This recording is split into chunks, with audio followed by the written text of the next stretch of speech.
Now, if we can put our hands together, let's warm them up with a raucous round of applause for another Ipswich legend, the man from Mind known as Ezra. Round of applause, please. Thank you, guys. Thank you. I'm Ezra Hewing. As you say, I work at Suffolk Mind, where I'm head of education. I'm a trainer, therapist, and researcher, and sometime author as well.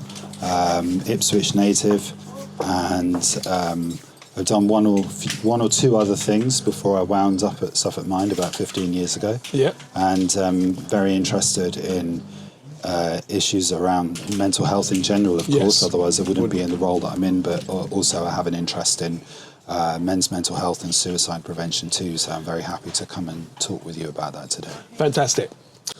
I met you through the fact that I'm working with an individual who is producing a men's mental health documentary, and we were introduced to each other, and we've been following each other's work since then.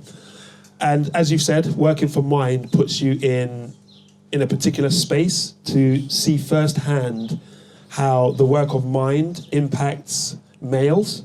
And I'd love to delve into that at a particular angle, though. Sure. Rather than just the usual fluff that's given to outlets, I'd love to find out behind the scenes in terms of, yes, you go to work every day, yes, you train, but in terms of impact, Mind is a big organisation, and big organisations tend to swallow up the little man, so to speak. And you say you train, or you give a platform for other people to understand the work that you guys do and how best to implement it. What would you say is the most helpful part to the little man?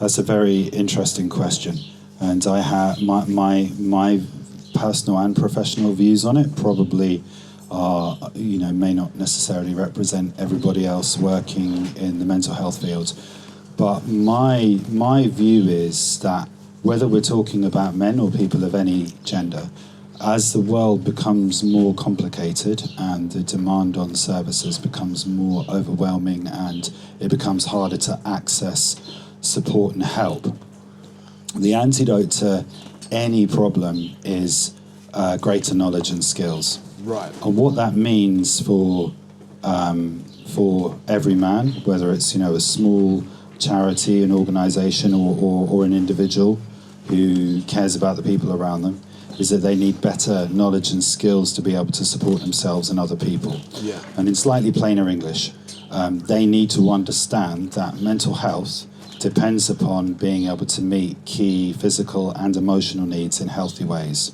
Fantastic.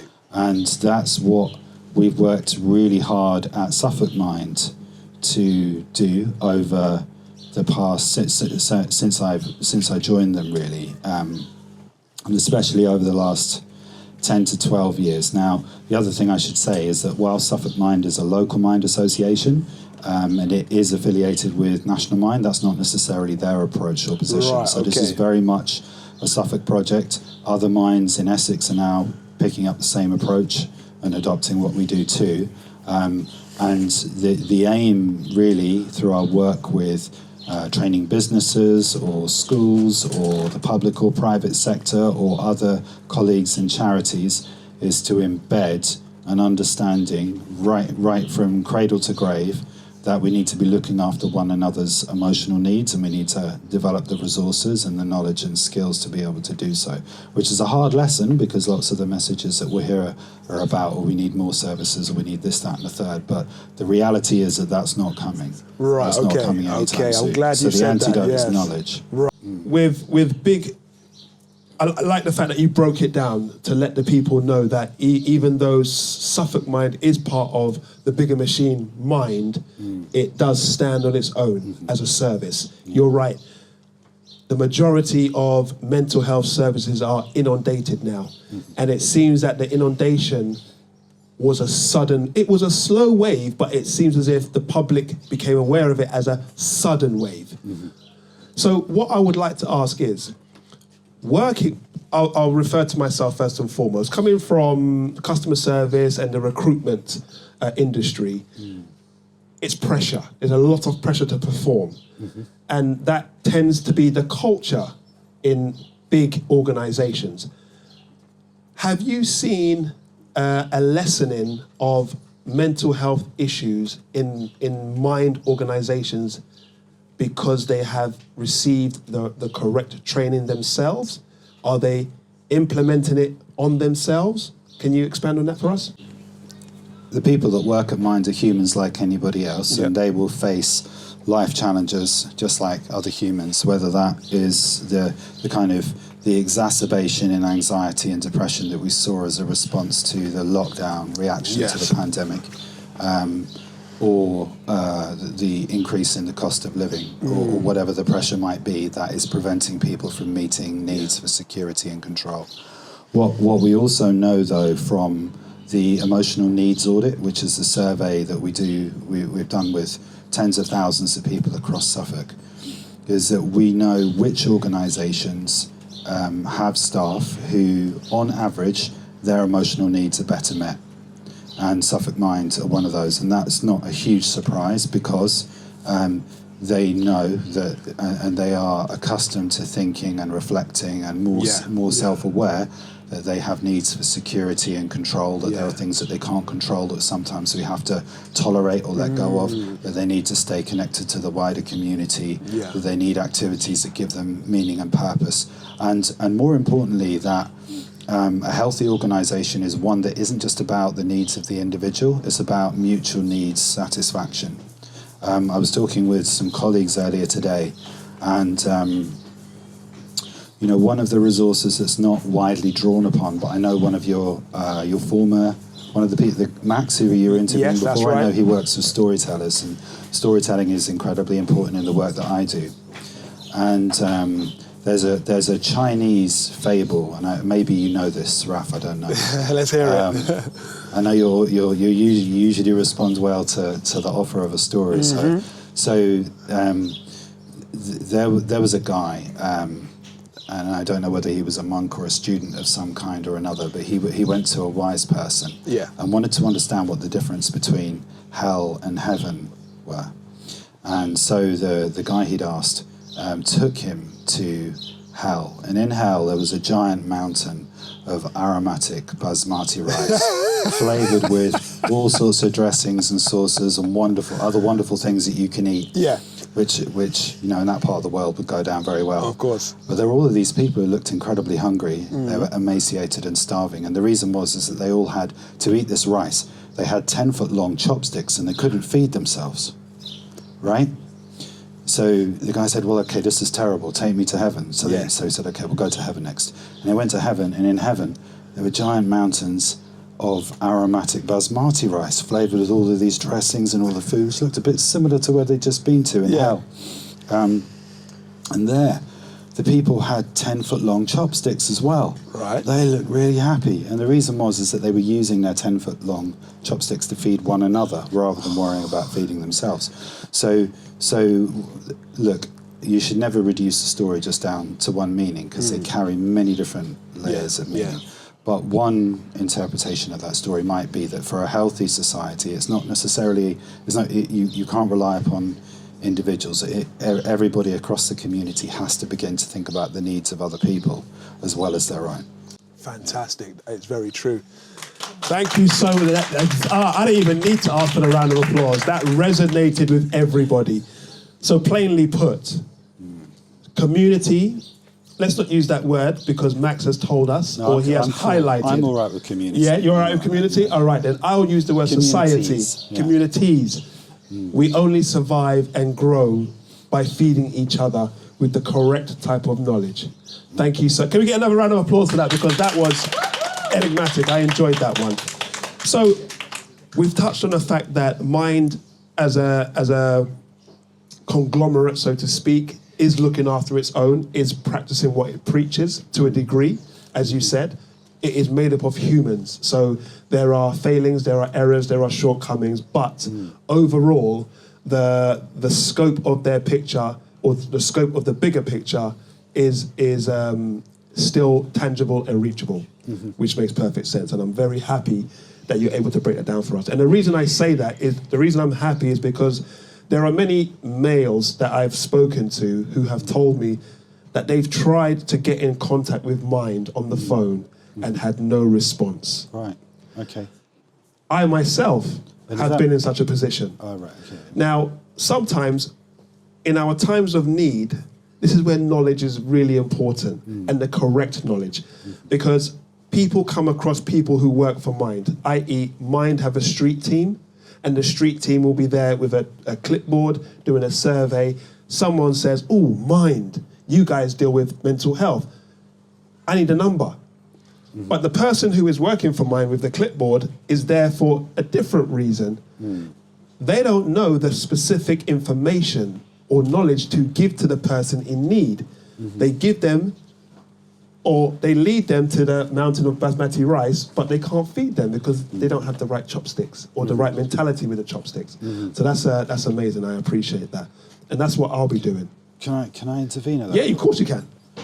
So I can't speak for Mind, the national organisation. You can't, no, just the Suffolk one. If you're in Ipswich and Suffolk, then the number is 0300 111 6000. So, and I know the people that answer that phone. Can you give that number out again, please? I will do. 0300 Yep. 111 Yep. 6000. Now, it's also true to say that there are people that lack confidence on the phone and perhaps missing the skills to have those sorts of conversations. So you can also visit our website, Yep. which is suffolkmind.org.uk, and there are mechanisms on there where people can fill in a box or self-refer, and they'll get an email back. There are also services that we run which are out of hours as well, which you can sign up to. So services like Suffolk Night Owls that we fought long and hard to keep open, that began during lockdown. I remember that one, actually. Yeah. There was a lot around, Yeah, that's right. And it's answering calls until 11 at night and sometimes later as well for people who are in crisis. So there are those are the right sources of support. And with regard to men getting the right kind of response, that's something that is close to my heart and I advocate for too. So, I'd be happy to talk more about that if you choose to. Fantastic. And there you go. There you have it, guys. The correct information will feed you correctly. Guys, you have to understand that for you to get what you want, you have to go to the correct source. As Ezra has highlighted, we are dealing, because we're in Ipswich, we are dealing with Suffolk Mind, not Mind as a whole. So the number he gave out earlier will get you exactly where you need to get to. Now, with that being said, before you started working for Mind, how important was the health of your mind and your male friends? Before I started at Suffolk Mind, I was working in young offenders institutes and prisons for about 5 years before that. And I don't think that's an accident. When I was growing up, I had members of my family who were serving custodial sentences. And a lot of the young men that I lived around, some of them were good. Okay. And some of them would stray and run up against the law. Yes. And they'd either be doing sentences for one reason or another, some short, some very long indeed. Yes. And my two best friends when I was in my teens died in their 30s from a combination of substance misuse and mental health issues. Some of them, in one case, some of that was to do with the use of steroids and connected with, the kind of work that he ended up doing, working on nightclub doors and that kind of a thing, and involvement in violence from a young age, and also where I was growing up, there were lots of people that were I lived in a wonderful community, but there were also lots of pressures, and for some people, some of the time it could be quite dangerous. And there were lots of single parents struggling with their mental health, and families with two parents where there would be struggles too. Yeah. So, when you're young and you're supporting an adult with their own mental health issues, then it's natural to want to find yourself seeking roles where you have an opportunity to try and do something to address issues in the world that have affected you from a young age. Nice. So I don't think it's an accident that I ended up working in either in mental health or for a period of time in custodial settings either. Yeah. Hey, when the people that you grew up with saw you working in these places or found out that you were working in these places, did you feel that you had a responsibility, an actual personal responsibility to help them, or to, I'll use the word, drag them out of the proverbial soup?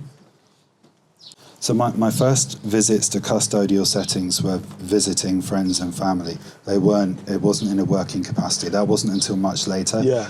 For a while, when all I wanted to do really was to work in the music industry, but after I'd done that for a while, it was at that point that somebody approached me to write lyric writing workshops in young offenders institutes, and so I went to do that, and then they asked me to run a prison radio project, and then I made a deal with them so that I could retrain to study to be a counsellor and a psychotherapist. And when they saw what I was doing with that, then it's at that point they said, we'll get somebody else to run the radio. Yeah. Can you teach emotional well-being and social skills and design offending behaviour management courses? So, and at that point in time, that was kind of the crossover point where I remember somebody that, who was, a friend of ours in our neighbourhood,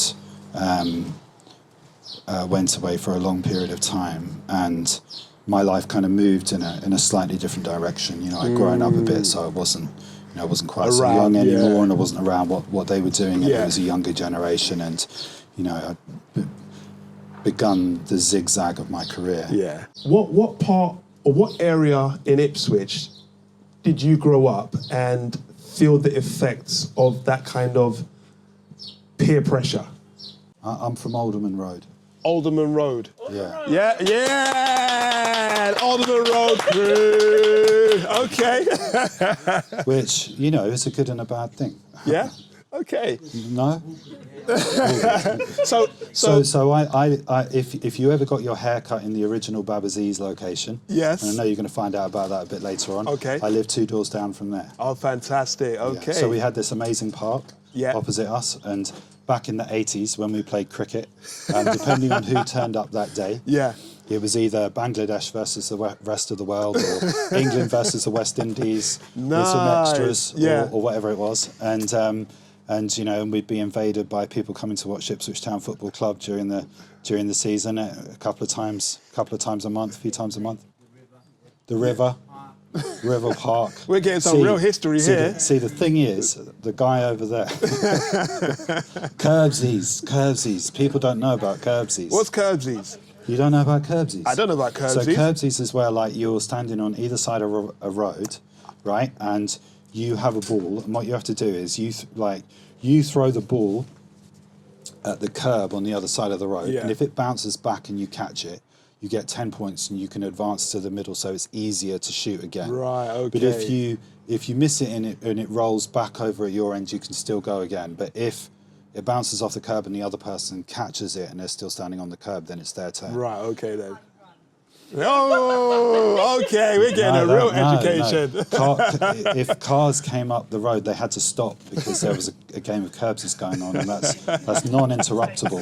It's non-interruptible. I love that. So it was all good. There were other things to say about that particular area, but I won't dwell on the negative. Okay. So overall, we can understand that your surroundings definitely influenced your choice in career. Also influenced your mindset and how you wished to move forward. So overall, your choices have definitely, I don't know, maybe unbeknownst to you, inspired other people along the way as well. Would you agree? Well, that's for other people to say, really. Humble rather than man. for me. No, well, no, it's not. It would be false humility. Like genuine. So, because I'm interested in the kinds of questions that you're asking. Yeah. Like, I have looked into why people end up doing what they do. Right, And okay. research shows quite clearly that if you've been affected by particular kinds of issues, then you will have an interest in those sorts of causes. So, you know, people that end up working for homeless charities, for example, often they've been affected by homelessness in some way. Not necessarily themselves, but maybe a family member.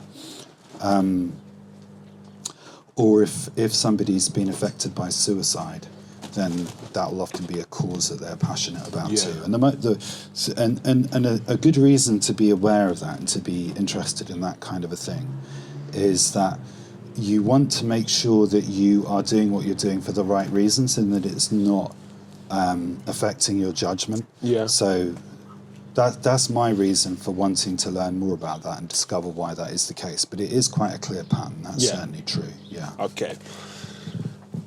So, you did mention to me that you are a father, and as you've heard with other guests, I'm very interested in the impact that fathers, dads, have on the children, and it's important that I mention that the majority of fathers and dads, males in general, have not had a place to rest their head emotionally.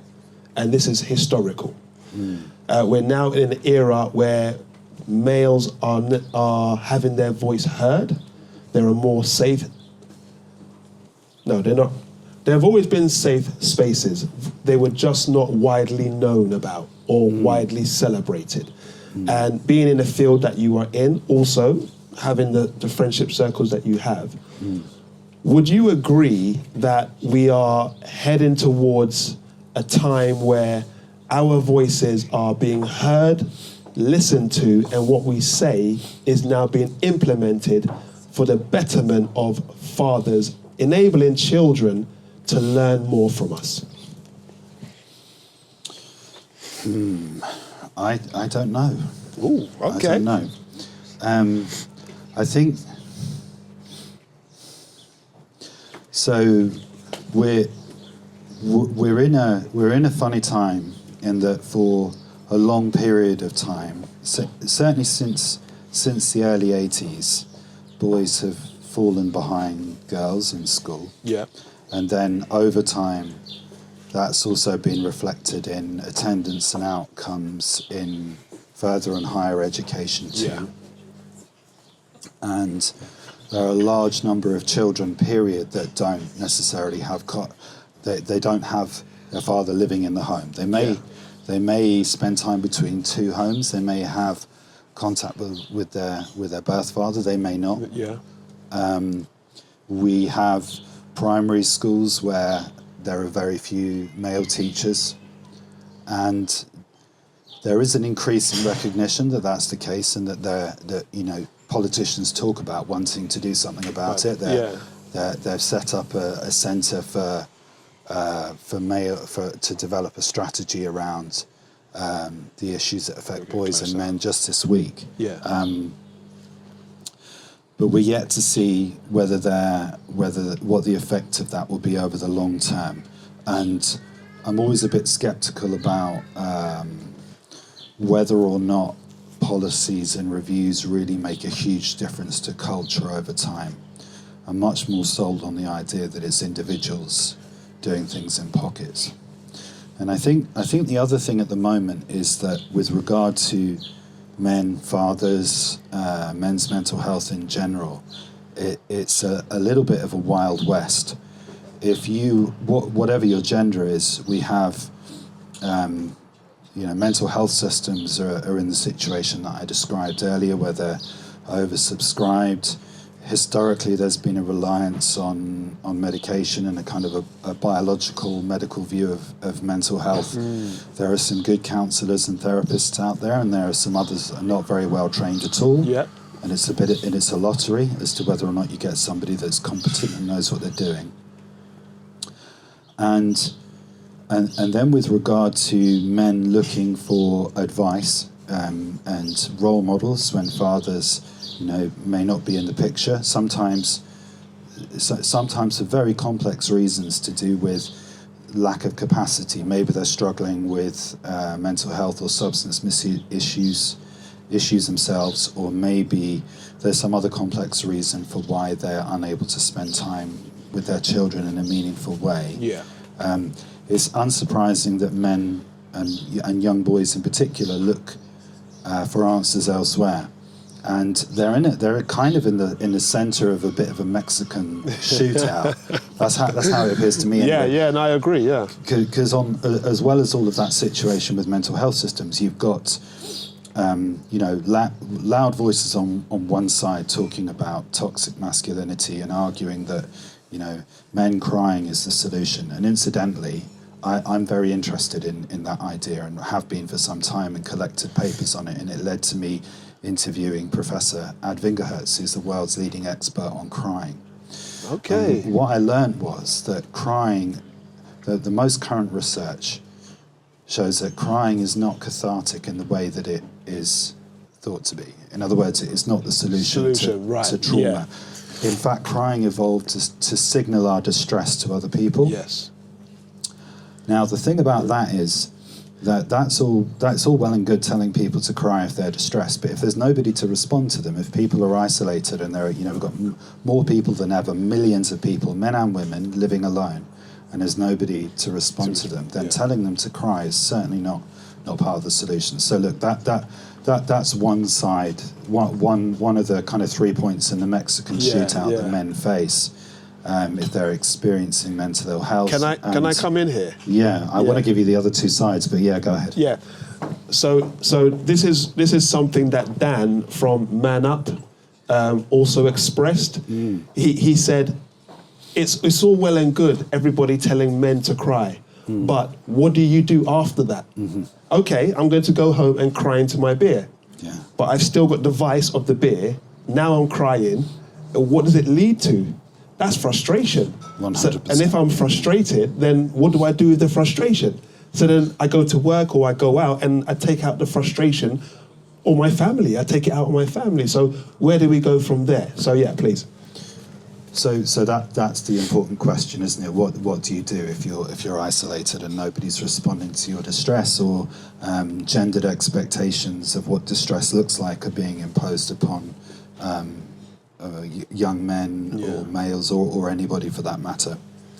And the answer in our day and age is that people look to find support online. They look to find solutions online. That's right. And that's where the other options are presented to them, and they will include things like the online influencers who are telling them that the solution to their issues lies in the pursuit of materialistic rewards. That's it. And ideas about what it means to be a man that are, first of all, unattainable and often harmful to other people as well, particularly if it's rooted in, sexual conquests or not sleeping and pursuing,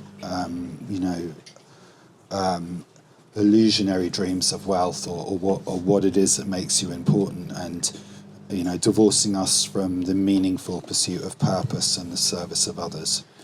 And then across if when I think about the work that Suffolk Mind and other charities do, we're often right in the middle of a field where on the one hand we've got pharmaceutical companies presenting medication as the sole solution. Correct. Yes. But then on the other side, there's a kind of a growing multi-billion-pound self-help and wellness industry that says the solution is, to pay to go on an expensive retreat or practice whatever technique drawn from a spiritual tradition that is held to be the solution to all ills, and that's where cult-like thinking often takes over too, and all of that's very exciting and far more attractive to many people who are distressed and vulnerable than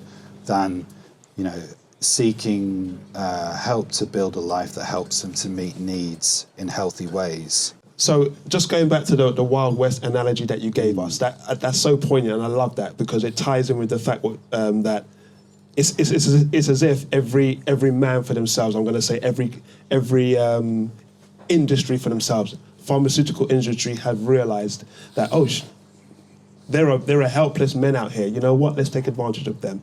Let's sell them a dream, and it's never going to come to fruition.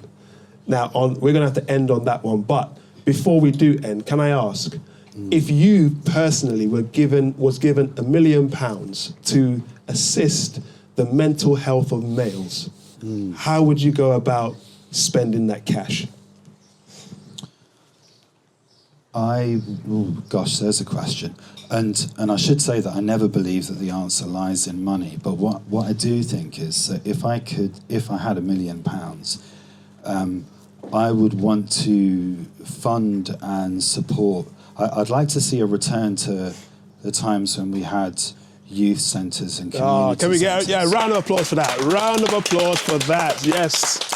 And for there to be training made available both to people working in community and youth centres, but also in other services that you might not think of as being relevant to the needs of males. But things like family mediators and family court solicitors, they would, with the right training, they could benefit men who are maybe going through difficulties with that kind of thing. And for there to be toolkits that could be parachuted into community groups wherever they are, whether it's a barber's or an allotment group or a dog walking group or whatever, to give people the knowledge and skills to be able to look after themselves and other people too. Simple and effective.